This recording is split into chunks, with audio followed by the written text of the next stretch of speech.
Sí. Hola, bienvenidos a una nueva entrega del canal de la OCG.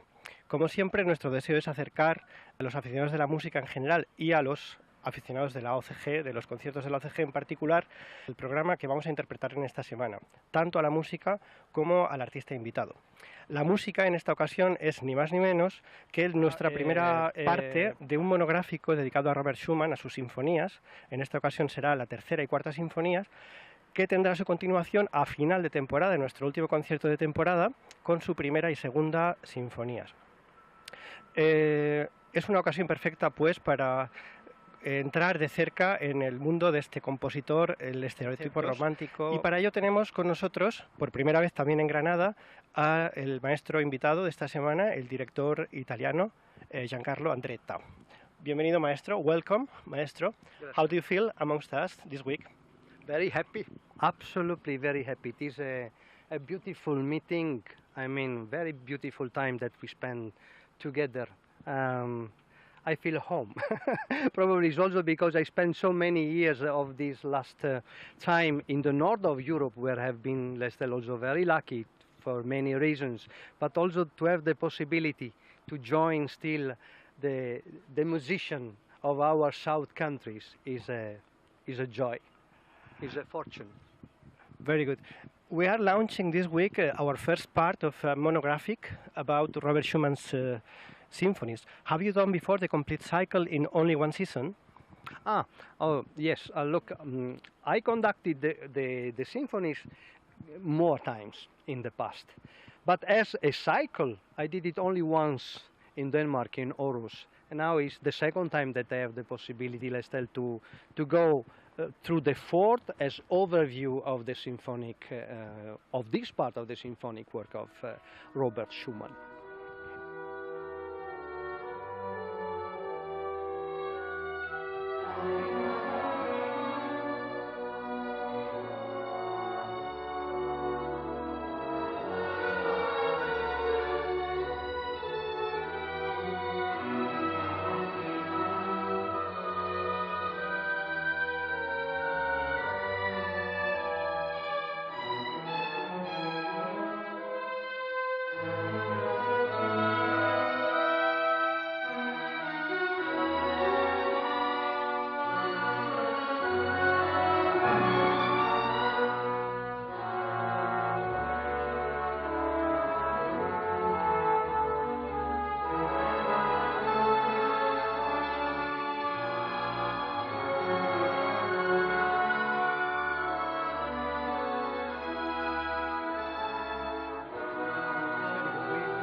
Cycles of symphonies, because it gives you an insight on the composer. Yes. It's good for the orchestra too.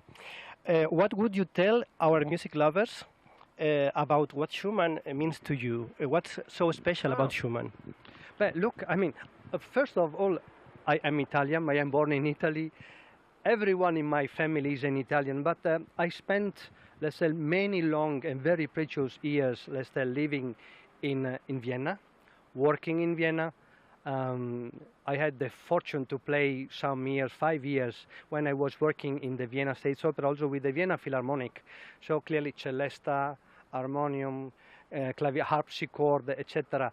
And when I decided to study conducting, I decided to move at that time to the old, let's say, system or study organization of the Vienna Academy of Music, because of Ottmar Suitner.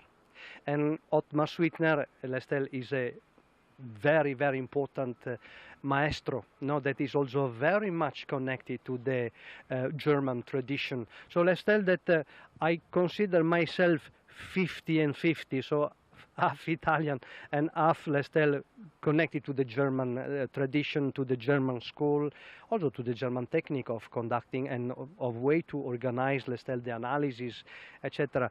So let's tell, clearly, if we go on that direction, also the relationship to the romantic or late romantic or modern also German repertoire in some way is very much, I find is very much inside. With regard also, let's say, the identity of sound, orchestral sound and phrasing, clearly, I mean, to have spent long years with this musician and connected to this tradition and the studies, the personal studies, the critical studies, yes, give a deep relationship also with Maestro Schumann.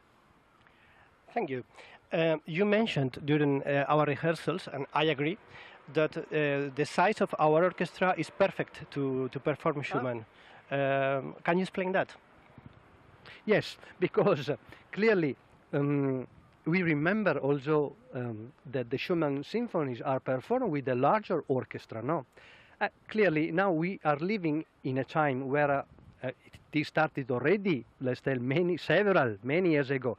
But to observe, let's tell, the interpretation of a musician in relationship to his own time, so his own school, his own sound identity, his own, for example, size of the orchestra. So if we think the orchestra, the Gewandhaus orchestra, or that Schumann conducted many times, for example, 17 violins, 5 violas, 5 cellos, and 4 contrabassi were, let's tell, the steady musician. So it is our size, no? So then let's tell that these create already an amount, no, of sound, a relationship between the balance inside the orchestra. This means a way to observe also the relationship between the groups and the dynamics in a more proper way. So we don't need a mastodontic or a big ensemble to perform properly also this romantic repertoire. For this reason, I told at the beginning, almost during the job, let's enjoy our own natural size of forte, of piano, because we have a very natural size also for this music. I must tell our followers that we have found a very passionate conductor, absolutely in love with his profession. You brought your own music, you have written down every detail in the score, and there is no doubt that you have a big musical brain. But it's also very obvious that you are asking things related to the soul, to the musical soul. For instance, you are asking about emotional dynamics, to play dynamics with emotion. What do you mean with that? I believe that I was and I am trying, let's tell, to explain in a simple word, let's tell, this restlessness, this inquietudine, this completely and always developing emotion of the romantic. If we observe, let's tell, the dynamic by Schumann is so rich and so involving, and clearly the dynamic comes through a figura, comes through a harmony, comes through an interval, and this is always painting in inside an action, a color, a feeling, no? And let's tell, for this reason, I am trying, let's tell, through the gesture and also the way to explain the dynamic, to inspire, to be very rich and very emotional in giving this dynamic to the audience. And honestly, it's easy with you. It's easy because you are generous. I find one of the, we have many very nice characteristics for a musician that come to you, but also this generosity comes immediately. And this comes through the dynamic. For this reason, I believe that I use, let's be emotional in the dynamic. Let's leave it as a deep feeling. Thanks very much. Thank you. The other thing that is very obvious, that you always refer to Schumann in rehearsals as the maestro. Ah. That means a lot of respect for what is written. And I personally really love the orchestration of Schumann, and I love the how would I say, his incredible, impulsive, close to heart musical gesture. But somehow in the last years, the orchestral music by Schumann has been a little bit underrated compared to his chamber music or vocal or piano music. What do you think? How is that possible? But so we have two questions now. I believe about the first question that so when you study such a monument, such a a musician so rich that gave so much to everybody of us as musicians. So you study, honestly, really each note. And the respect is there. So I am not trying to transform. I am the music. I try to transform myself in, let's tell, in himself. So if, let's tell that if I conduct a piano, if I conduct a forte, if I conduct an accelerando, or if I conduct a rallentando, I have to do this not because I throw this in the music. No, it's no Giancarlo. It's because it's the music that needs, that asks for this. So I try to transform myself through the maestro, and clearly to give to you. The other question is, I don't know. There is no reason. Also in the past, yes, and also with other composers, many times conductors, very big maestri also, we tried perhaps to correct. Because I mean, perhaps the balance between the section, or I know a color, or I find that the faithfulness give a lot. So before to change, let's try to see if it really is possible to get very good, very deep music through that. The symphonic works of Schumann have not less interest of the piano, of the chamber compositions, or no, absolutely not.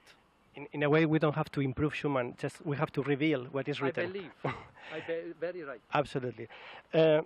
Maestro Andretta, you are very devoted to opera repertoire. Actually, you are now chief conductor in Göteborg Opera. What are your next projects? But you see, it's a destiny also for an Italian. It's very, I mean, see, it's very easy also when you are a young conductor, immediately comes the opera. Immediately comes the opera. I mean, my first job, professional job, was 26, so I won a coach position at the Vienna State Opera. So let's tell that immediately, where I have born, I am not born where I was an opera house near my family, so I had to go many kilometers. It was absolutely not easy to go to Venice, for example. But then the opera was always inside. From the first day that I went to Vienna, then it was easy to go to the opera, and then the opera came completely inside. The next project is now is a concert performance in Copenhagen of I Puritani. Good. Maestro Andretta, thanks very much for the time you are spending with us. We hope you have a nice week with us and the audience will enjoy this program. And please do take some time to visit the city. I think it's worth. I went to the cathedral yesterday. So we have been there 3 hours inside with the guide. I mean, my God, where you are living is a fortune to have the possibility to meet you and to be here. What for a city, what for a story, my God. Thanks very much. Thank you to you. Thanks.